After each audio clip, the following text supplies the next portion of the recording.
My name is Burke Hedges, author of the best-selling book, The Parable of the Pipeline.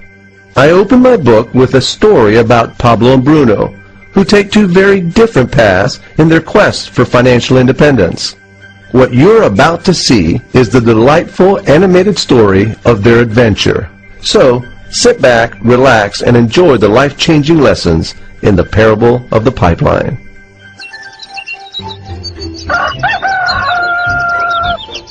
Far away, in a small village, near a beautiful valley, lived two friends, Pablo and Bruno. They were both young and dreamed of a better life for themselves. They'd often discussed their dreams about how they would become the most successful men in the village.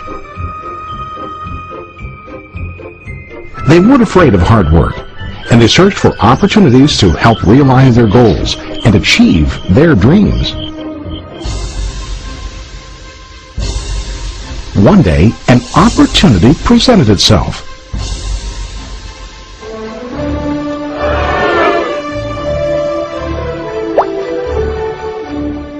The mayor of the village decided to hire two people to bring water from a spring up on the mountain, across the valley, back down to the village. They were to be paid based on the amount of water delivered to the village. Bruno and Pablo enthusiastically got to work. Every day, from morning till evening, they carried buckets to and from the spring. They worked hard, carrying water to the village. In the evening, they'd return home with their day's wages.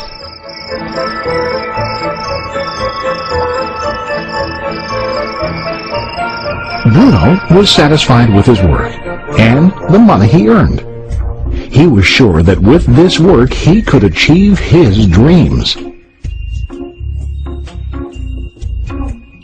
Bruno thought that to increase his wages he could use bigger buckets to bring more water each trip. He believed with a larger income he would soon be able to buy a cow and the house that he dreamed about.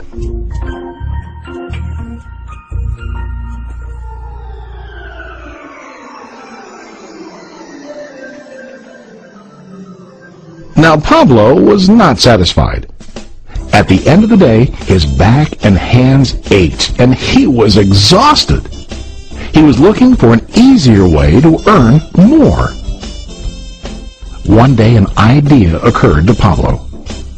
He imagined building a pipeline to deliver the water from the mountain spring to the village. With this pipeline, he could get more water to the village without carrying buckets back and forth from the spring to the village. Soon, he got very excited about his idea and began to plan. Pablo, of course, shared his idea with his friend Bruno and asked him to join with him to work on and help build the pipeline. Bruno thought the idea was crazy. All Bruno could think about was what his money could buy today and how to get it quicker. He felt that building a pipeline would slow him down and delay him in achieving his goals.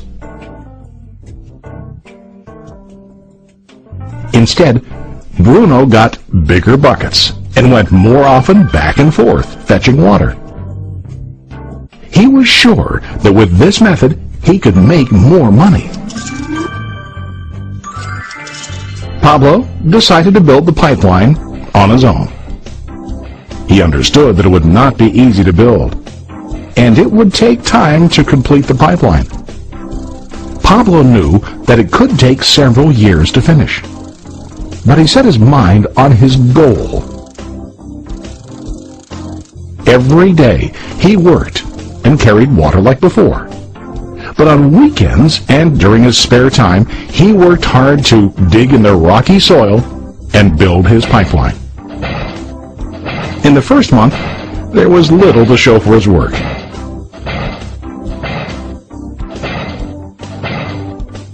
Bruno and the villagers laughed and teased him. They called him Pablo the Pipeline Man.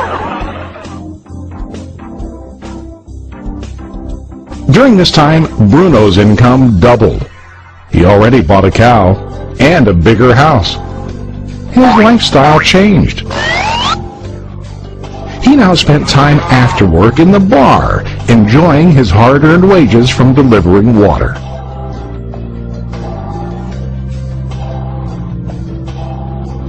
What Bruno didn't realize was that his body was starting to stoop from carrying heavy buckets every day.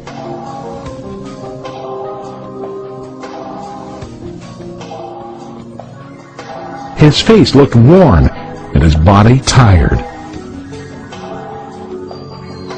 Soon, he began to carry less and less water due to the wear and tear on his body.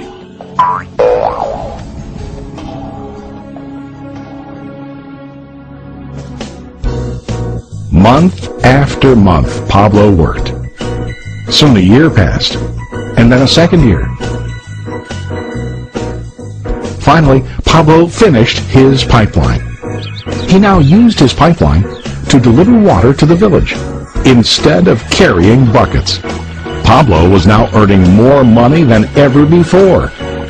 The water continued flowing to the village, while Pablo wasn't working. While he slept and ate, the water flowed. Pablo was happy and proud of his insight, persistence, and hard work. Now his income flowed as long as the water flowed through his pipeline.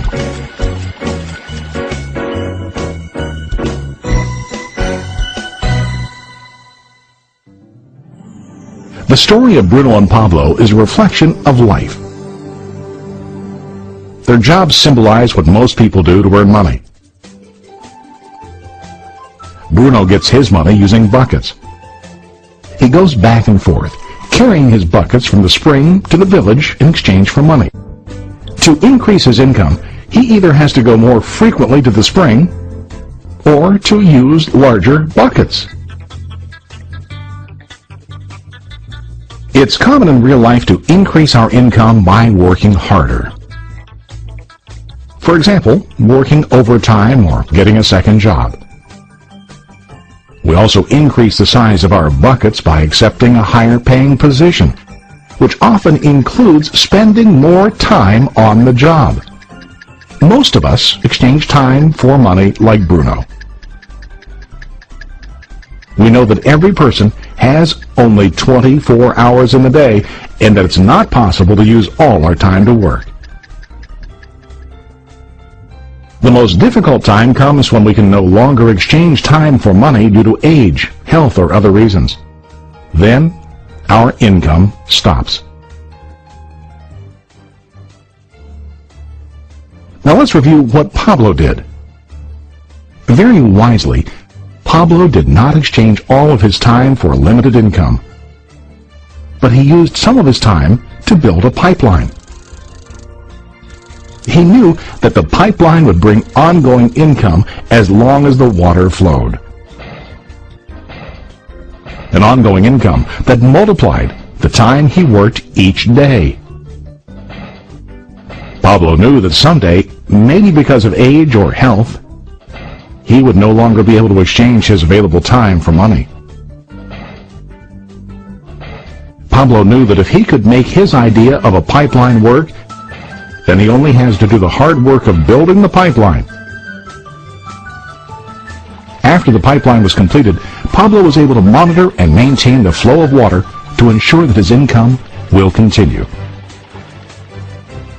Pablo has shown us that to earn an income, we don't always have to directly exchange time for money. There really are better ways. How about you? Are you still like Bruno, who directly exchanges time for money? Or do you want to be like Pablo, building and maintaining a pipeline for ongoing income?